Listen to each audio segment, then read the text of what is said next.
You looked better when you had less money. Here's what a fuller closet quietly took from you and how to get it back. Chapter 1: Constraint made you chic. Limited resources used to make us chic. I really do think this is true for a lot of us, and I don't mean it in some romantic bohemian way.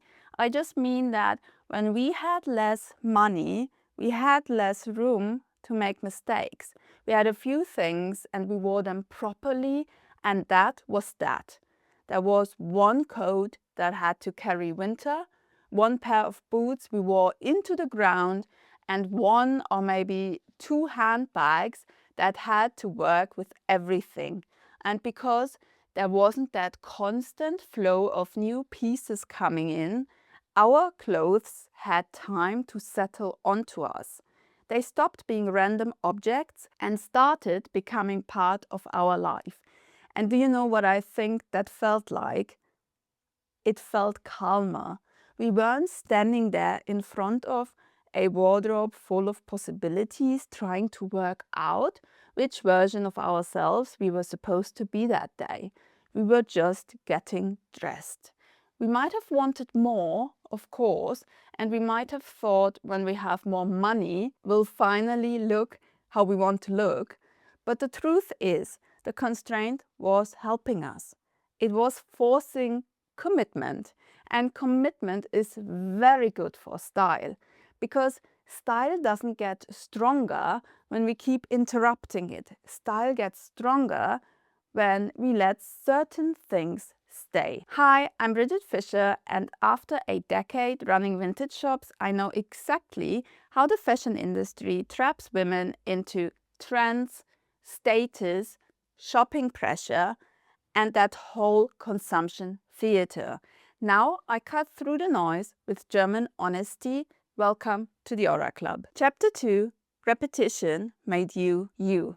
I think repetition is one of the most underrated things in style. When we wore the same jeans again and again, or the same lipstick, those things started saying something about us. Quietly but clearly, they became part of our visual language. And that is what a lot of women don't get told. Style is not really built through endless novelty. It's built through repetition. And over time, whatever that repetition is, it starts to feel undeniably us. That is why women so often looked better when they had less money. Their wardrobe had fewer purchases that made sense for a few days and then never settled. The whole thing was so much clearer. And when something is clearer, it reads as confidence. I mean that feeling when we see a woman like Jeanne and she doesn't look complicated. She just looks right. We can feel that she knows what she likes, and that is what repetition does. It gives the eye something to trust. And I think when we had less money, we did more of that without even knowing we were doing it. By the way, if you want more style autonomy and less influence from shopping culture, the status game, and all the pointless fashion noise, come join me in the secret Aura Club. Every Monday you can share one thing you're thinking about buying, and I will give you my honest opinion before you do, so you can avoid shopping regret and make better decisions. And beyond that, it's just a really good space for honest style conversations with other women who want less noise and more clarity. I'd love to have you in there. The link is below. Chapter 3: More money, more doubt. And then when we started earning more money, we started browsing more and we experimented more. We bought the thing that isn't really us, but maybe could become us. And that is when the mood changes, because now we're not choosing from our clothes, we are choosing between identities, because now we can afford it. There's now the polished version of us, the younger version, the cooler version, the richer version, the woman from the Pinterest board. And once all of these women try to make sense in one wardrobe, getting dressed starts to feel crowded. And that feeling is so particular And I think a lot of women know what I mean. It's a kind of flat disappointment. It feels like looking at hanger after hanger and feeling unconvinced by all of it. We try something on and it feels too plain, too try hard, too exposed, too stiff. It's just that strange irritation of having more than we used to have and somehow feeling less held by it. And I think that's the point where women start shopping for a self that keeps moving out of reach. Chapter 4. The internet sold you a fake identity. Well, the internet, of course, made finding ourselves so much harder because now women are not just shopping for clothes, we're being sold fake identities.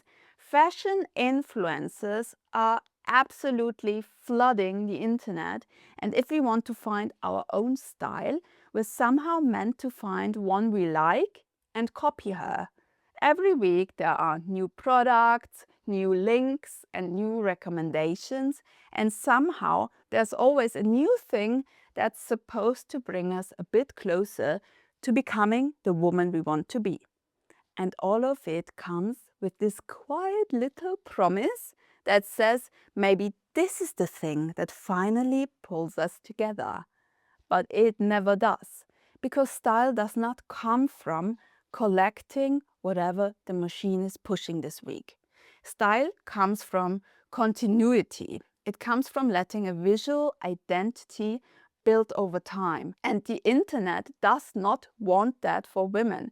It wants women slightly unsure. It wants us feeling almost there because that feeling is profitable.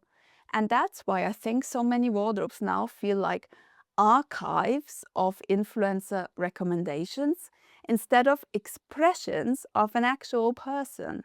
And that is what I mean when I say the internet sold women a fake identity. It helps handing us new products, rather new costumes.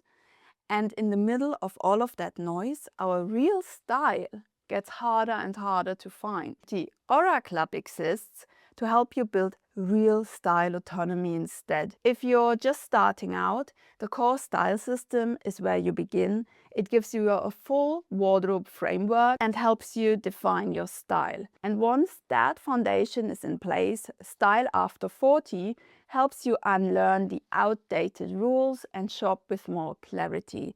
And if you want my eyes directly on your closet, the Aura Audit is the most personal option I offer. Everything is linked below. Chapter 5, what now? So the answer to great personal style is not that women need less money. Obviously not. The answer is that women need to bring back the benefits that constraint used to give them. We need more commitment, more repetition, and more honesty, and more choosing for the life we actually live.